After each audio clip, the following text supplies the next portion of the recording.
오늘 주신 우리 하나님 말씀 함께 보겠습니다. 디모데 전서 6장 말씀 함께 봅니다. 디모데 전서 6장 11절부터 14절 말씀입니다. 얼마 되지 않은 말씀이니까요. 우리 함께 읽으면 좋겠습니다. 디모데후서 6장 11절부터 15절까지 우리 함께 한 목소리로 봉독합니다. 오직 너 하나님의 사람아, 이것들을 피하고 의와 경건과 믿음과 사랑과 인내와 온유를 따르며 믿음의 선한 싸움을 싸우라. 영생을 취하라. 이를 위하여 내가 부르심을 받았고 많은 증인 앞에서 선한 증언을 하였도다. 만물을 살게 하신 하나님 앞과 본디오 빌라도를 향하여 선한 증언을 하신 그리스도 예수 앞에서 내가 너를 명하노니 우리 주 예수 그리스도께서 나타내실 때까지 흠도 없고 책망받을 것도 없이 이 명령을 지키라. 아멘. 지난해 우리 교회에 새롭게 시작된 사역 중에 하나가 베트남어 예배입니다.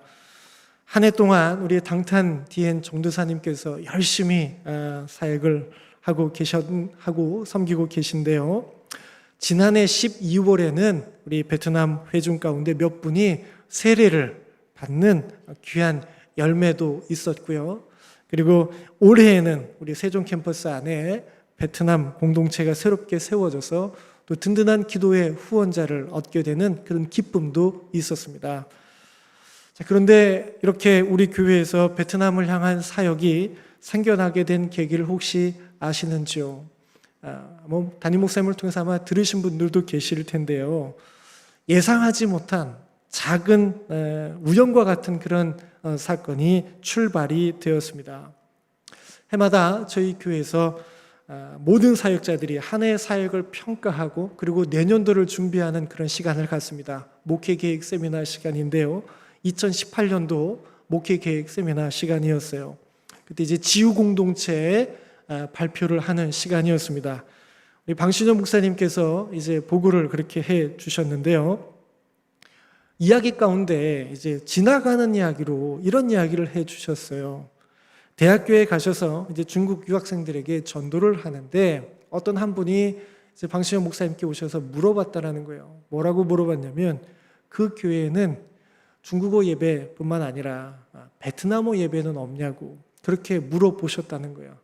그 이야기를 이제 보고하시는 가운데 지나가는 말로 이렇게 쓱 이야기를 해 주신 거죠. 그런데 담임 목사님이 나중에 말씀을 하셨어요. 그런데 그 이야기가 담임 목사님께는 지나가는 이야기가 아니라 하나님께서 주시는 말씀처럼 들리셨다라는 거예요. 그래서 그때 그 보고가 끝난 다음에 담임 목사님이 베트남 회중을 섬길 수 있는 베트남 출신 사역자가 있는지 그렇게 알아보라고 이야기를 하셨고요. 그게 이제 시작이 되어서 모건대학교와 연결이 되고 모건대학교에서 우리 당탄디엔 전사님을 소개시켜 주셨고 그러면서 우리 교회에 오셔서 이렇게 베트남 사역을 시작하게 되신 겁니다. 한편으로는 참 신기하기도 하죠. 예상하지 못한 그냥 지나칠 수 있을 법한 그런 작은 말 한마디였는데 그것이 지금의 베트남어 예배의 시작이 되고 계속해서 이렇게 사역이 성장해 가고 있으니 참 신기한 일입니다. 여러분 그런데 뭐 꼭 이것만 그런 건 아니겠죠. 우리의 삶에도 그와 같은 일들이 있지 않겠습니까? 예상하지 못한 작은 일이 때론 우리의 삶에 정말 커다란 영향력을 미치는 결정적인 그런 사건이 되는 경우가 우리의 삶에도 종종 생기는 법이죠. 초대교회 역사에도 이와 비슷한 그런 일이 있었습니다. 초대교회 시작에서 빼놓을 수 없는 것은 지난주에 함께 말씀을 나누었던 것처럼 척박한 환경이었습니다. 계속된 핍박과 박해, 더 나아가서 순교에 이르는 자리까지 초대교회는 계속해서 가시밭길을 걸었습니다. 그런데요, 300년이 지나고 나면 주 300년이 지나고 나서부터는 상황이 완전히 바뀌게 됩니다. 로마 황제 중에 콘스탄티누스가 등장하게 되면서부터였습니다. 근데 이 콘스탄티누스라고 하는 사람이 뭐 쉽게 로마 황제가 된 것이 아니었습니다. 그 제국 안에 아주 치열한 권력 투쟁을 하게 되는데요. 그 권력 투쟁을 이제 극복해 가면서 로마 황제가 된 거예요. 그 가장 강력한 경쟁자가 있었습니다. 막센티우스라고 하는 사람이 있었는데, 여러분, 한하늘에 태양이 둘이 있을 수 없잖아요. 이 둘이 갈등을 하다가 결국은 이제 전투를 벌이게 됩니다. 그러면서 이제 결정적인 전투의 자리가 있었는데, 그게 어디냐면 로마 근처에 밀비우스라고 하는 다리가 있었다라고 해요. 거기에서 이제 전열을 가다듬으면서 마지막 전투를 벌이게 됩니다. 결전을 앞둔 전날 밤이었습니다. 근데 그때 콘스탄티누스가 꿈을 꾸었다라고 해요. 꿈속에서 콘스탄티누스는요, 십자가를 보았고요. 그리고 이것으로 이겨라 라고 하는 음성을 들었다라고 해요. 그래서 이 콘스탄티누스가요, 이 그리스도, 이 헬라어의 앞부분 앞글자 두 개를 따서 앞글자인 키와 로를 따서 이제 문자를 만들어서 방패에 그리게 했습니다. 저런 그 문자를 한번 보셨을 거예요. 이걸 그리게 한 뒤에 전투에 나선 거죠. 그리고 콘스탄티누스는 승리를 하게 됩니다. 가장 강력한 경쟁자를 이제 제압한 겁니다. 그리고 황권을 차지합니다. 그러고 난 다음에 콘스탄티누스가 가장 먼저 한 것이 무엇이었을까요? 기독교를 합법적으로 인정하게 됩니다. 이게 313년 밀라노 칙령입니다. 기독교가 더 이상 이제 박해의 대상이 아닙니다. 인정한 종교가 되는 겁니다. 근데 콘스탄티누스는 여기서 그치지 않습니다. 나중에는요, 이 기독교를 로마의 국교로까지 인정하기 때문입니다. 그러니까 기독교는 지금 어떻게 변해가는지 보이실 거예요. 처음에는 어떤 종교였어요? 어떤 종교였습니까? 박해받는 종교였습니다. 핍박받는 종교였습니다. 그런데 자유를 인정받는 종교가 됩니다. 그리고 더 나아가서 제국의 종교가 됩니다. 놀라운 변화가 아닐 수 없죠. 누가 이렇게 예상할 수 있었을까요? 물론 콘스탄티누스가 꾼 꿈이 전부가 아니겠죠. 복합적인 그런 상황이 있겠지만 어찌되었든 이것이 작은 시작이 되어서 일어난 정말 커다란 변화가 아닐 수 없습니다. 그런데 이게 마냥 좋은 것만은 아니었습니다. 여기서 문제가 생기기 시작했습니다. 사실 이것이 우리의 연약한 인간의 본성이기도 하죠. 우리의 삶의 형편이 조금 더 편안해지고 조금 더 부유해지게 되면 참 이상하게도 신앙적인 열심이나 순수성이 상대적으로, 그리고 어떤 통계적으로라고 해야 될까요? 조금은 약해지기도 하고 게을러지기도 하고, 그래서 조금은 멀어질 때가 생겨난다라는 거죠. 성경 속의 인물 중에 우리가 익히 너무나 잘 알고 있는 다윗 경우도 마찬가지가 아닐까 싶습니다. 다윗은 정말 신실했던 사람이었죠. 정말 신실했고요. 정말 온전히 하나님을 바라보고 하나님의 말씀을 따라 살기 위해 애썼던 사람, 특별히 그 고난의 세월 동안 온전히 하나님의 말씀을 붙들고 살기 위해서 고분분투했던 사람이 다윗이었습니다. 그런데 이 다윗이 이제 마침내 그 고난의 시기를 뚫고 왕이 됩니다. 그리고 아주 강력한 힘과 권세, 부와 명예를 얻게 됩니다. 그리고 편안한 자리에 오르게 되죠. 그때 이 다윗에게 무엇이 다가왔습니까? 영적인 시험이 다가오죠. 그리고 돌이킬 수 없는 실수를 저지르고 말았던 것을 우리는 너무나 잘 알고 있습니다. 그러니까 초대교회도 마찬가지였다라고 볼 수 있습니다. 박해받는 종교에서 제국의 종교로 자리 잡게 되면서 여러 빈틈이 생기기 시작한 겁니다. 그리스도인이 되는 것이 유행처럼 번져갔고요. 교회 출석도 전례 없는 속도로 늘어났습니다. 나중에는 모든 사람이 태어나면 자동으로 교인이 되었습니다. 하지만 이것 때문에 교회가 잃어버리는 게 생겼습니다. 처음에 역동성을 잃어버렸습니다. 처음에 순수함을 잃어버렸습니다. 처음에 그 환대하는 공동체, 그리고 사랑을 나누는 그 공동체의 모습이 희미해지기 시작했습니다. 도리어 수직적인 위계 질서를 중심으로 하는 제도화된 조금은 더 폐쇄적인 조직으로서의 교회가 등장하게 됩니다.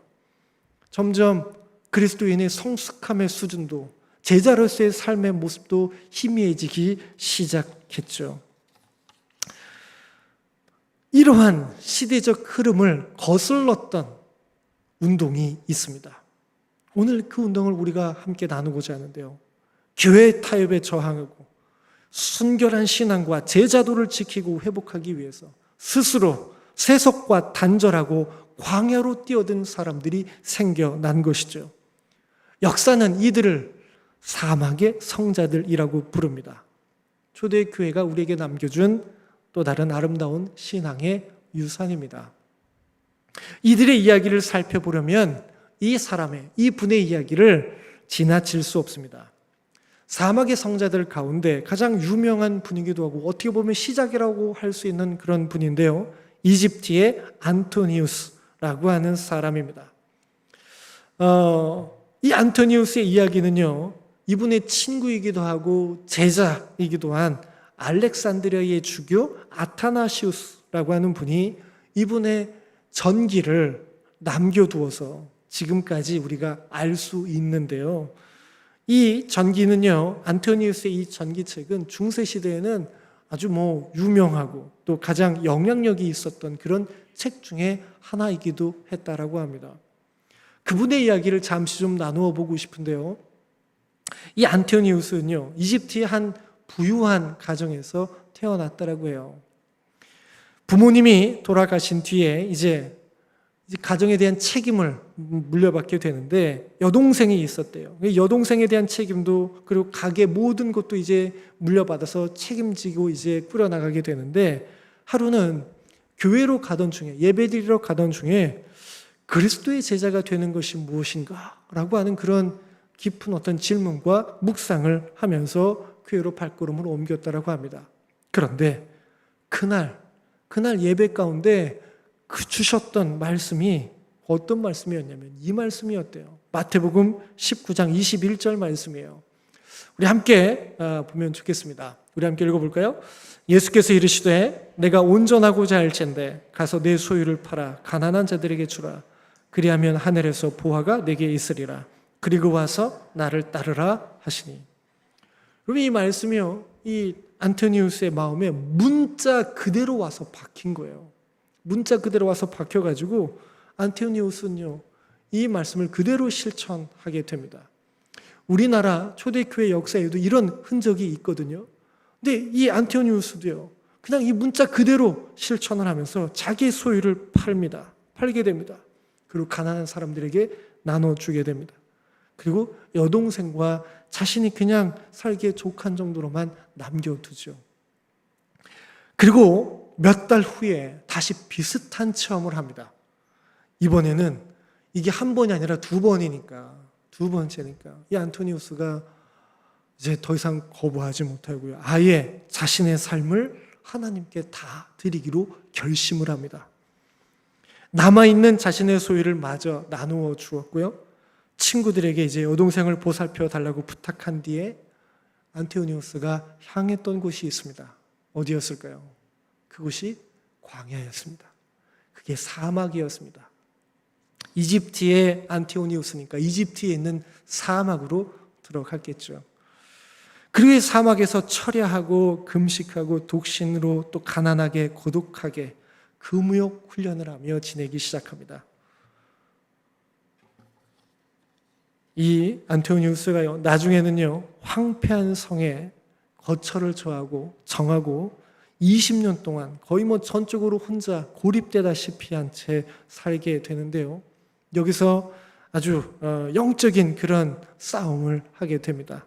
육신의 욕망, 어떤 부와 명성의 유혹, 여러 가지 어떤 물리적인 위협에 이제 맞서서 싸우며 하나님을 더 깊이 알아가는 시간을 갖게 된 거죠.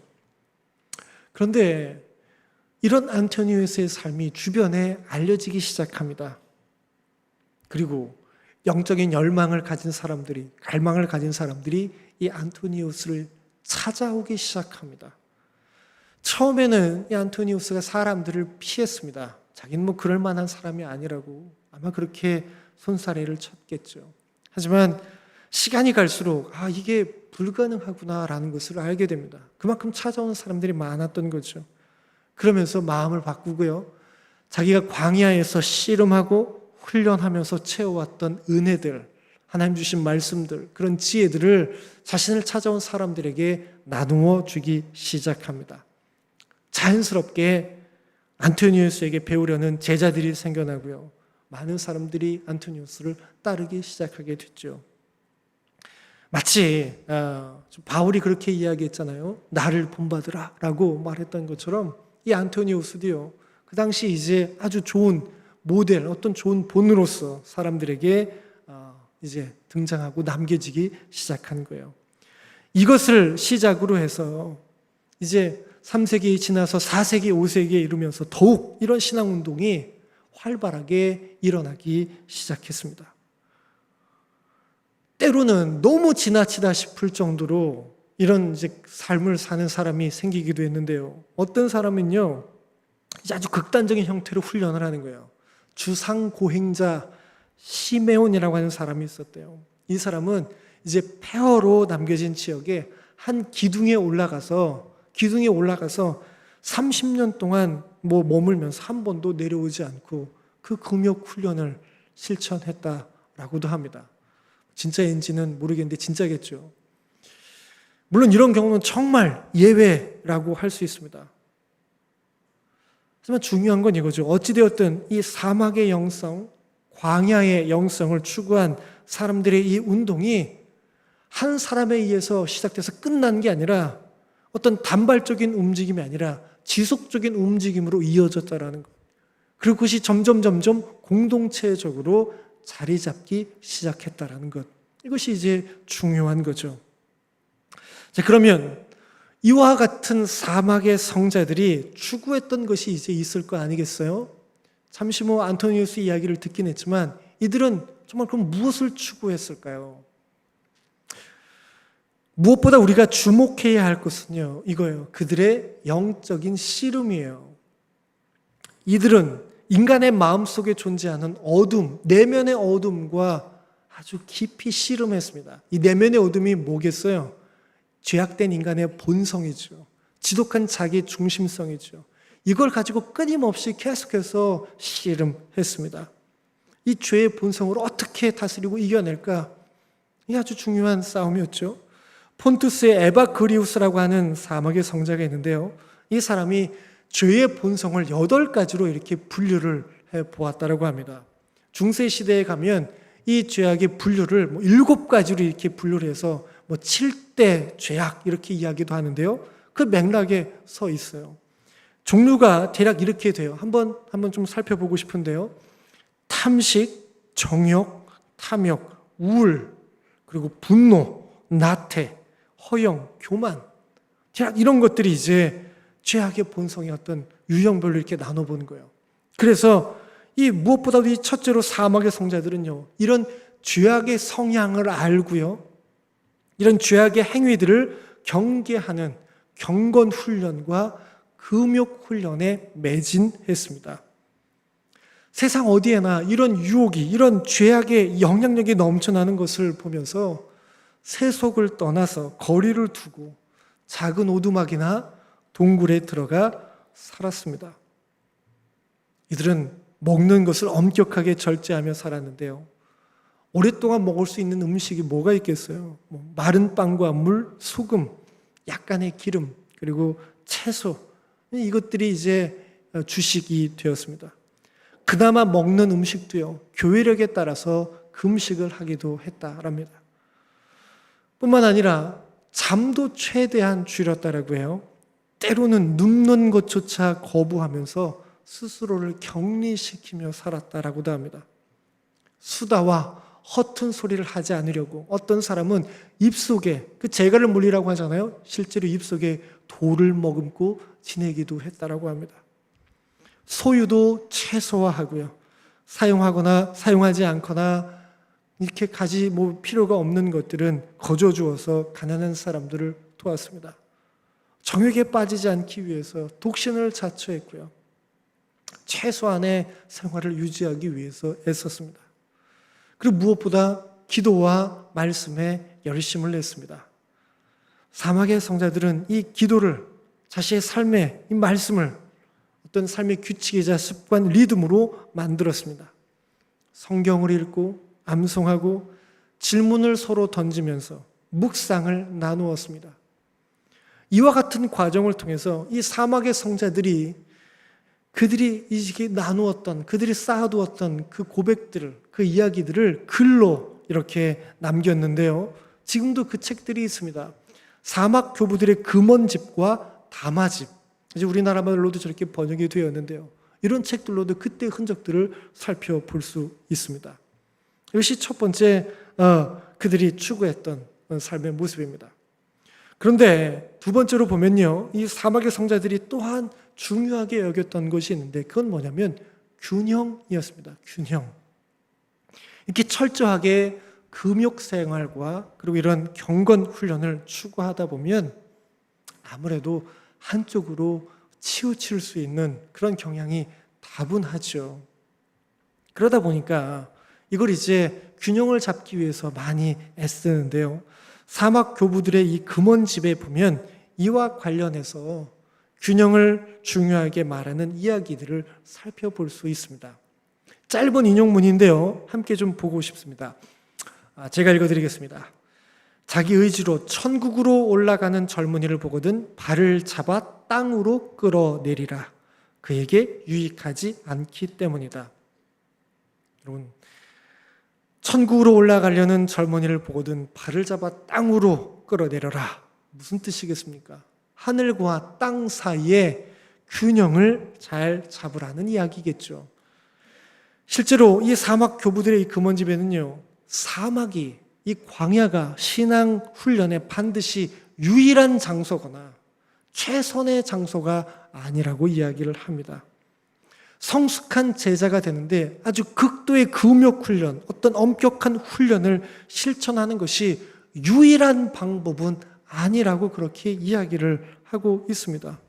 중요한 건 다른 거라는 거죠. 어디에 있든, 그곳이 사막이든 도시이든, 무엇을 하든, 결혼을 했든 하지 않았든, 중요한 것은 자기가 서 있는 곳에서 하나님을 위해서 어떻게 사느냐, 이것을 잊지 말 것을 당부하며 균형을 잃지 말라고 이야기를 한 거죠. 이게 그들이 추구했던 두 번째 중요한 주제였습니다. 그래서 셋째로요, 이 사막의 성자들은요, 이 금욕 훈련을 통해서, 이 경건 훈련을 통해서 정말 목적해야 될 것, 정말 이들이 성취해야 될 것이 무엇인지를 기억하려고 애썼습니다. 경건 훈련과 이 금욕 훈련 이 자체가 목적이 될 수는 없습니다. 예를 들면 이런 거예요. 여러분, 성경을 읽습니다. 성경 읽는 거 너무너무 중요하죠. 근데 성경 읽는 것, 이것 자체가 최종 목적은 아닙니다. 그럼 성경을 왜 읽습니까? 성경 읽는 이유가 무엇입니까? 성경을 통해서 말씀해 주시는 하나님을 만나기 위해서입니다. 성경을 읽는 것 자체가 목적이 아니라 성경을 읽고 그 앞에 서서 묵상함으로 우린 오늘 나에게 주시는 하나님의 말씀을 깨닫고 그 하나님의 말씀에 내 마음을, 내 생각을, 내 삶을 맞추어 가기 위해서, 그렇게 가다듬어 가기 위해서 우리는 성경을 읽는 겁니다. 읽는 게 목적이 아니라 하나님의 말씀을 듣고 변화시켜 가는 게 정말 더 중요한 목적이라는 거죠. 마찬가지입니다. 사막의 성자들도요, 이 경건 훈련과 이 금욕 훈련이 이것 자체가 목적이 아님을 늘 기억하려고 애썼습니다. 이건 수단이고요. 이 수단을 통해서 정말 이루어야 될 목적은 따로 있음을 그들은 잊지 않았던 거죠. 그러면 이 경건 훈련과 이 금욕 훈련을 통해서 이루고자 했던 것이 무엇일까요? 그것은 내면의 변화였습니다. 그들이 고토했던 그 내면의 어두움을 제하고 내면의 변화가 일어나고, 그래서 그들의 삶에 이 죄악된 영향력을 벗어나서 깨끗한 삶으로, 아름다운 삶으로, 특별히 겸손함과 사랑의 삶으로 그들의 삶이 변화되어 가는 것, 드러나는 것, 이것이 진정 이들이 추구했던 가장 중요한 목적이었다라는 것입니다. 사막 교부들의 금원에 보면 이런 이야기가 있습니다. 수도원장 아나스타시우스의 이야기인데요. 그냥 하나의 작은 이야기예요. 이 사람이 값이 대략 그 당시 돈으로 18펜스 나가는 귀한 책을 가지고 있었더라고요. 고운 양피지에 신구약 전체가 실려있는 성경책이었어요.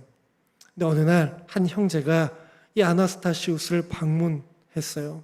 그리고 그 책을 본 거예요. 근데 너무 값이 나가게 보여가지고 그것을 훔쳐가지고 달아나게 됩니다. 아나스타시우스가 그 사실을 알게 되지만 아무런 조처를 취하지 않습니다. 그 형제가 곤경에 처할까 봐 이제 기다리는 거죠. 그 형제는 그 성경책을 팔러 가까운 도시로 내려가게 됩니다. 그리고 가격을 모르니까 16펜스에 이제 내놓게 되었다라고 해요. 어떤 한 사람이 구매자가 와서 흥정하기 시작했습니다. 그 구매자가 이런 조건을 내걸었습니다. 이게 정말 이 값을 주고 살 만한 값어치가 있는 건지 내가 정말 잘 아는 한 사람이 있는데 그 사람에 가서 한번 좀 물어보고 싶은데 그래도 되겠냐고. 책 잠깐만 좀 빌려달라고. 그렇게 이야기를 한 거죠. 팔아야 되니까 요청에 응했습니다. 그리고 그 구매자는 그 책을 들고 이거 값어치를 확인해 줄 수 있는 그 한 사람을 찾아갔습니다. 그 사람이 누구였을까요? 그 책의 주인 아나스타시우스였습니다. 그리고 물어보았습니다. 존경하는 원장님, 이 책을 한번 보시고 제가 이것을 16펜스에 사도 되겠습니까? 라고 물어보았대요. 여러분, 그 아나스타시우스가 뭐라고 얘기했을까요? 물론이지요. 정말 귀한 책입니다. 정말 좋은 책입니다. 라고 그렇게 대답했다라는 거예요. 그래서 그 말을 듣는 사람이 이제 기쁨에 겨워서 그만한 값어치가 있으니까 그걸 진짜 읽을 건지 팔 건지 모르겠어요. 근데 그걸 가지고 이제 와서 그 형제에게 내가 이 책 사겠다고 이야기를 한 거죠. 자기가 그러면서 정말 그 중요한 이 값어치를 매길 수 있는 그 사람이 누군지를 이야기했어요. 아나스타시우스라고 하는 사람인데 그분이 이 책이 정말 그렇게 사도 된다고 라고 얘기해 줘서 기쁘게 사겠다고 이야기를 한 거예요. 그런데 그 형제가 그 이야기를 듣고선 깜짝 놀란 거예요. 자기가 가져온 책 주인이 그 사람이니까 그렇죠. 그래서 물어보는 거예요. 그 사람이 정말 다른 이야기 아무 말도 하지 않았습니까? 그랬더니 이제 구매자는 아무 말도 하지 않았다고. 그렇게 이제 뭔가 싶은 표정으로 이야기를 했겠죠. 근데 그 이야기를 듣고선 이 형제가 마음의 찔림을 받은 거예요. 마음의 찔림을 받고 책을 파는 것을 그만두게 됩니다. 그리고 그 책을 가지고 아나스타시우스를 찾아가서 눈물로 용서를 구하게 됩니다. 그 아나스타시우스는 다시 그 형제에게 말합니다. 형제여, 평안히 가시게. 그 책은 내가 당신에게 주는 선물일세. 당신의 삶에 어려움이 있을 텐데 이것 가지고 조금이라도 해결이 되면 좋겠네. 그냥 그렇게 선처를 하는 거죠. 그런데 이 형제가 그 이야기를 듣고 어떻게 했겠습니까?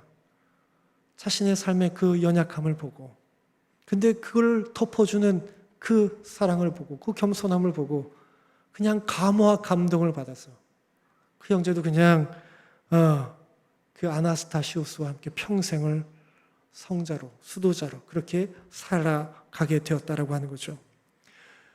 경건훈련과 금욕훈련의 목적이 무엇입니까? 아무리 경건훈련을 한다고 해도, 아무리 금욕훈련을 많이 했다고 해도 겸손함이 보이지 않고 사랑이 그 사람에게서 흘러나가지 않는다면, 그래서 누군가에게 잔잔한 감동이 되지 못한다면, 누군가에게 마음을 따뜻하게 적셔주지 못한다고 한다면, 여러분 어쩌면 목적을 잃어버린 채, 길을 잃어버린 채 그냥 그 행위에 몰두하고 있는 어리석은 인생에 불과할 텐데요.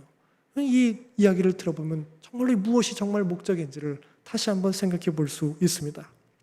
자, 그러니까 사막의 성자들은요, 이렇게 내면의 어둠과 싸웠습니다. 죄의 본성과 싸웠습니다. 균형을 잃지 않기 위해 썼습니다. 그리고 자신의 내면의 변화를 추구하며 겸손과 사랑의 삶을 추구했습니다. 이들이 교회와 직접 싸운 것은 아닙니다.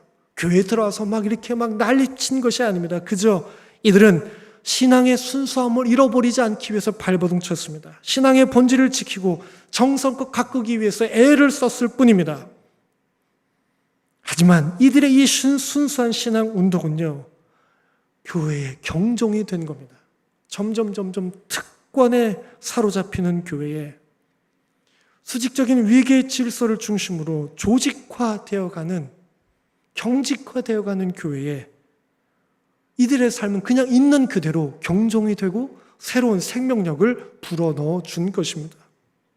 그리고 지금 우리에게 소중한 신앙의 유산으로 남겨지게 된 것이죠. 그런 말씀을 정리하고 싶습니다. 사막 성자들의 얘기, 그들의 영적인 씨름과 싸움의 이야기가 그러면 오늘 우리에게는 도대체 어떤 의미입니까? 저는 오늘 디모데전서 말씀에서 그 의미를 찾아보고 싶습니다. 11절과 12절 말씀 우리 함께 읽고 싶은데요, 우리 함께 한 목소리로 읽습니다. 오직 너 하나님의 사람아, 이것들을 피하고 의와 경건과 믿음과 사랑과 인내와 온유를 따르며 믿음의 선한 싸움을 싸우라. 영생을 취하라. 이를 위하여 내가 부르심을 받았고 많은 증인 앞에서 선한 증언을 하였도다. 오늘 말씀은 우리에게 이렇게 전해줍니다. 너 하나님의 사람아, 믿음의 선한 싸움을 싸워라. 이것을 위하여 내가 부르심을 받았다. 사막 성자들의 이야기를 통해서 오늘 우리가 감당해야 되는 믿음의 선한 싸움이 있음을 저는 묵상하며 가슴에 새겨봅니다. 그들의 선한 싸움이, 그들의 영적인 씨름이 오늘 우리가 또한 동일하게 감당해야 되는 믿음의 선한 싸움이 아닐까요? 사막 성자들이 싸웠던 그 내면의 어두움이, 자기 자신으로 가득 찼던 그 죄악된 본성이 우리 또한 피해야 하고 끊임없이 싸워야 할 대상이 아닐까요? 이를 위해서 의와 경건과 믿음과 사랑과 인내와 온유라고 하는 경건과 금욕의 훈련들, 말씀과 기도의 훈련을 또한 우리 또한 끊임없이 붙잡아야 될 것이 아닐까요? 그리고 이 모든 것들이 아름답게 균형을 이루어서 지나간 자리자리마다 아름다운 사랑의 흔적이 남겨져야 하지 않겠느냐라는 겁니다. 오늘 말씀 13절과 14절 말씀 우리에게 이렇게 전해줍니다. 13절과 14절 말씀도 우리 함께 읽으면 좋겠습니다. 만물을 살게 하신 하나님 앞과 본디오 빌라도를 향하여 선한 증언을 하신 그리스도 예수 앞에서 내가 너를 명하노니 우리 주 예수 그리스도께서 나타나실 때까지 흠도 없고 책망받을 것도 없이 이 명령을 지켜라.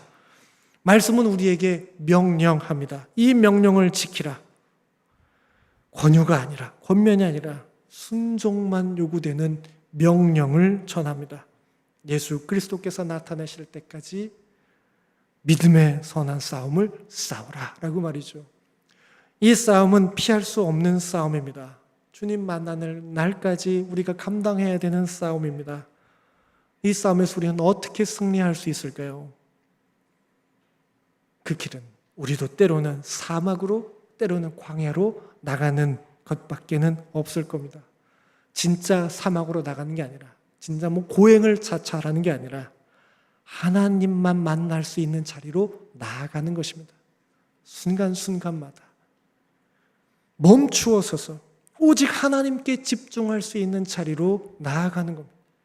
힘 주시고 능력을 주시는 그 은혜 안에 잠길 수 있는 우리만의 골방에, 우리만의 하나님과 만나는 아름답고 거룩한 자리를 끊임없이 찾고 만들고 그 속으로 뛰어드는 것입니다. 저와 우리 성도님들의 삶에 그 은혜를 통해서 믿음의 선한 싸움을 끝까지 잘 감당해낼 수 있는, 그래서 남겨지는 자리자리마다 사랑의 흔적으로 가득 차고 넘치는 복된 믿음의 길을 걸어가시는 우리 모두가 되기를 간절히 소망합니다. 이 시간 이 고백을 가지고 함께 결단의 찬송 드리기 원합니다. 믿음의 선한 싸움을 잘 감당하기를 원합니다. 우리 피해야 될 것 잘 피하게 도우시고 감당해야 될 것 잘 감당할 수 있도록 우리 좀 결단하는 마음으로 오늘 찬송가를 좀 골라봤습니다. 우리 행군 나팔 소리에 우리 함께 찬양하겠습니다.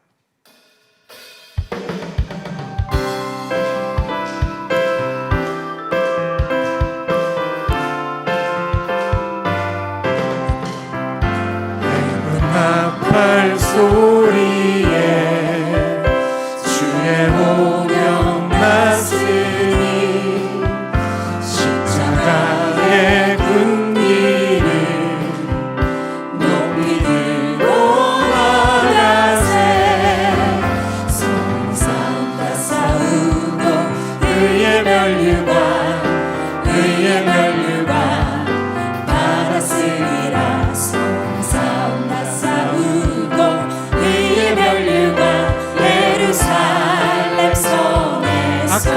권세를 악한 마귀 권세를 모두 깨쳐버리고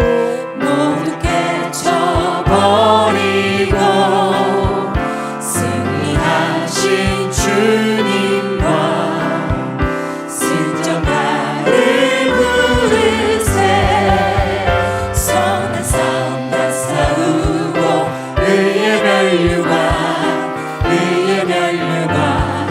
받았으리라. 선한 싸움 다 싸우고 의의 멸류관 예루살렘 성에서 멸류관 아들이 저 요단강 건너 우리 싸움 마치는 날 의의 멸류관 예루살렘 성에서 달려갈 길 다 가고 싸움 모두 마치고 주와 함께 기쁨을 용사들아 누리세. 선한 싸움 다 싸우고 의의 멸류관 받았으리라. 싸움 다 싸우고 의의 멸류관 예루살렘 성에서 멸류관 아들이 저 요단강 건너 싸움 마치는 날 의의 멸류관 예루살렘 한 번 더 고백할까요? 선한 싸움 다 싸우고 싸움 다 싸우고 의의 멸류관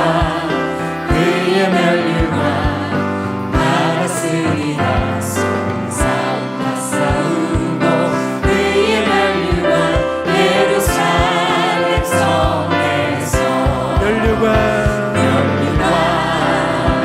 아들이 저 요단강 건너 싸움 마치는 날 의의 멸류관 예루살렘 성에서. 아멘. 아멘. 이 시간 우리 함께 이 고백 가지고 이 말씀 가지고 함께 결단의 기도 드리기 원합니다. 주님, 믿음의 선한 싸움을 감당하기 원합니다. 주님, 저희의 마음에 주님의 빛을 비추어 주시옵소서. 주님, 저희들의 마음 가운데 어둠이 틈타도록 음타지 못하도록 죄악의 본성이 우리를 다스리지 못하도록 주님, 저희들을 다스려 주시옵소서. 말씀과 기도의 삶을 게을리하지 않도록 날마다 은혜로 채워 주시옵소서.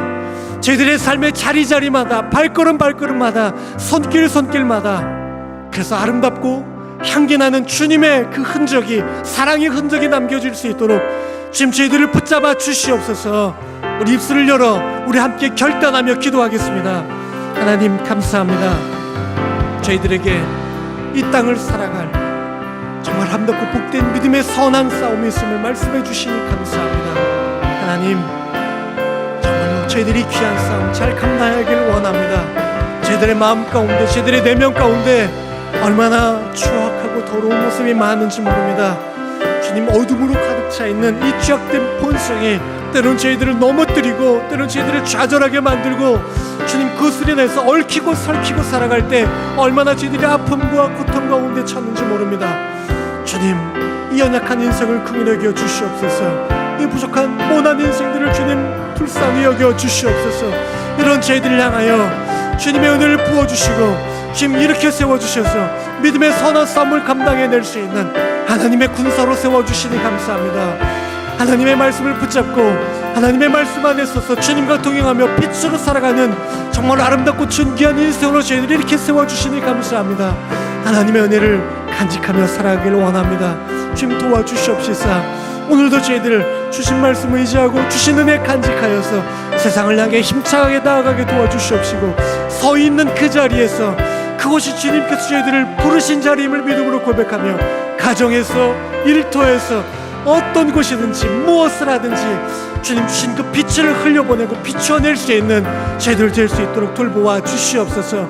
죄악의 종로로 타는 인생 되지 말게 도와주시옵시고 오직 하나님께 종이 되는 인생 되게 도와주시옵소서. 남겨지는 자리자리마다 걸어가는 발걸음마다 그래서 주님 돌아볼 때에 정말로 아름답게 남겨지는 인생 도와주시옵시고 사랑의 흔적만 남겨지게 도와주시옵시고 그것을 바라보는 다른 누군가가 정말로 감동을 얻고 마음이 따뜻해지고 넉넉해져서 주님을 바라볼 수 있는 그런 존귀한 믿음의 도구들로 쓰임받는 저희들 될 수 있도록 도와주시옵소서. 하나님, 이 땅에서의 삶이 참 쉽지 않을 때가 많습니다. 고된 세상살이로 인해서 생채기 난 우리 내면에 어둠과 죄악의 흔적들이 얼마나 많은지 모릅니다.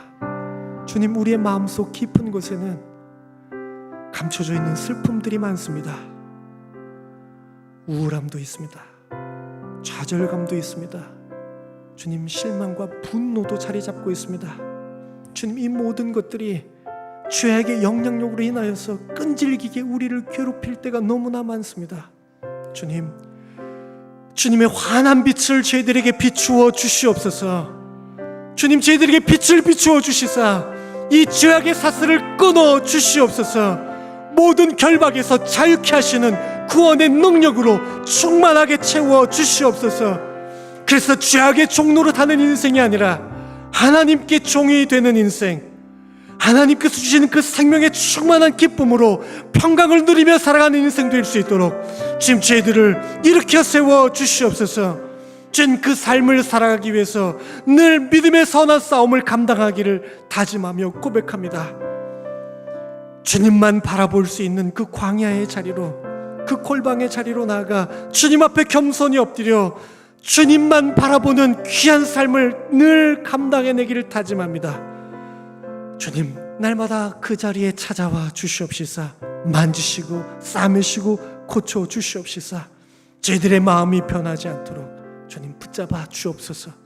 그리고 그 은혜를 일상의 삶의 자리에서 저희들의 가정에서 사랑하는 가족들에게 또한 저희들의 일상의 자리에서 우리의 이웃들에게 아름답게 흘려보내게 도와주시옵소서. 걸어가는 자리마다 아름다운 사랑의 흔적만 남겨줄 수 있도록 하나님 축복하여 주옵소서. 참 어려운 시기지만 이 믿음의 선한 싸움을 감당하며 다짐하고 고백하는 우리 성도님들의 이 귀한 고백들 위해 주님께서 힘과 지혜와 능력을 덧입혀 주시옵소서. 예수 그리스도의 이름으로 기도합니다. 아멘. 우리 다 같이 일어나셔서 우리 주기도문으로 우리 예배를 마치겠습니다.